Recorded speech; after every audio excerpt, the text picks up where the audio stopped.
जिसने धर्म के लिए धैर्य दिखाया, आज पुनः धैर्य दिखाने का समय आया है। राहुल गांधी तक मेरी आवाज पहुंचे तो कान खोलकर सुन लो।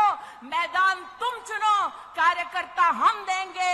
आओ तुम्हारे 10 साल और मोदी के 10 साल के बीच में इतनी गारंटी देती हूं कि युवा मोर्चा का एक भी साधारण कार्यकर्ता जाकर राहुल गांधी के सामने बोलने लगे तो राहुल गांधी में इतना दम नहीं कि युवा मोर्चा के किसी कार्यकर्ता के सामने टिक जाएगा। 26/11 का आतंक हम सब ने अपनी आंखों से देखा।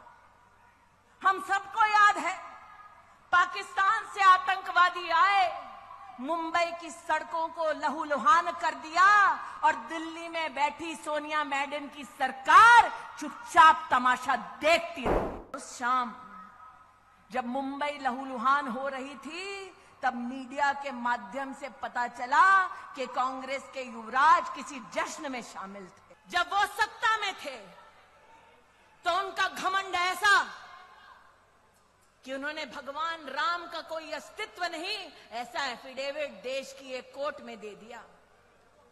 उनका घमंड देखिए कि जब वो सत्ता में थे तब उन्होंने दस्तावेज दे दिया कि राम सेतु नाम की कोई चीज नहीं। अहंकार आज भी बरकरार है।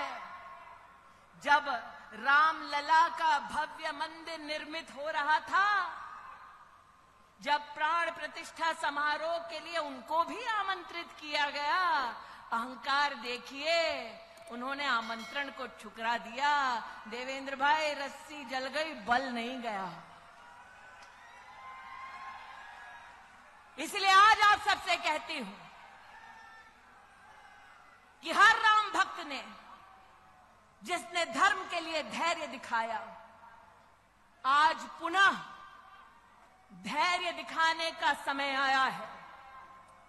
हमको उकसाया जाएगा, कुछ लोगों को एआई के माध्यम से, डीपफेक के माध्यम से बरगलाया जाएगा, लेकिन आज हम डंके की चोट पर कह सकते हैं, और अगर राहुल गांधी तक मेरी आवाज पहुंचे तो कान खोलकर सुन लो।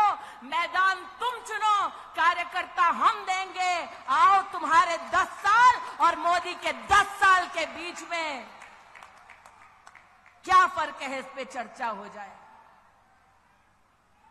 मैं नहीं कहती मैं जाऊंगी चर्चा के लिए, तब पक्का नहीं आएंगे तेजस्वी, लेकिन इतनी गारंटी देती हूं कि युवा मोर्चा का एक भी साधारण कार्यकर्ता जाकर राहुल गांधी के सामने बोलने लगे तो राहुल गांधी में इतना दम नहीं कि युवा मोर्चा के किसी कार्यकर्ता के सामने टिक जाएगा।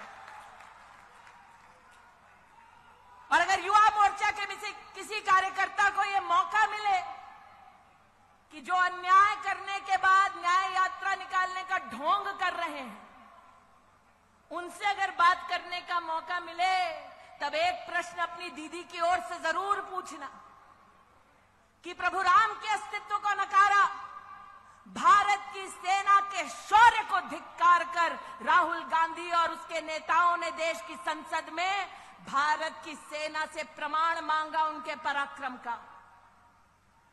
मैं उस महाराष्ट्र में काम कर चुकी हूं जहां पर 26/11 का आतंक हम सब ने अपनी आंखों से देखा। हम सबको याद है, पाकिस्तान से आतंकवादी आए, मुंबई की सड़कों को लहूलुहान कर दिया और दिल्ली में बैठी सोनिया मैडम की सरकार चुपचाप तमाशा देखती रही।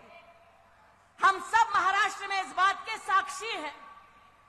नितिन जी को याद होगा, गृह मंत्री को उस वक्त कांग्रेस की सरकार में कपड़े बदलने से और प्रेस कॉन्फ्रेंस करने से फुर्सत नहीं मिल रही थी, और यहां पर जनता त्राहिमाम कर रही थी कि किसी को तो भेजो ताकि हमारी रक्षा हो सके।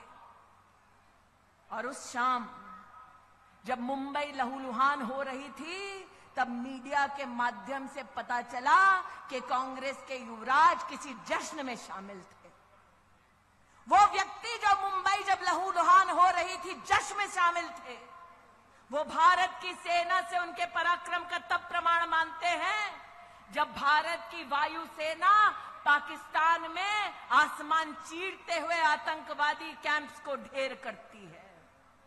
आज चाहती हूं उनसे पूछा जाए कि क्या यह संभव था जब कांग्रेस की सत्ता थी कि विंग कमांडर अभिनंदन को भारत की सरहद पर पाकिस्तान हाथ जोड़ते हुए वापस छोड़कर जाए? और ये 56 इंच की छाती वाला है जिसने 56 घंटे में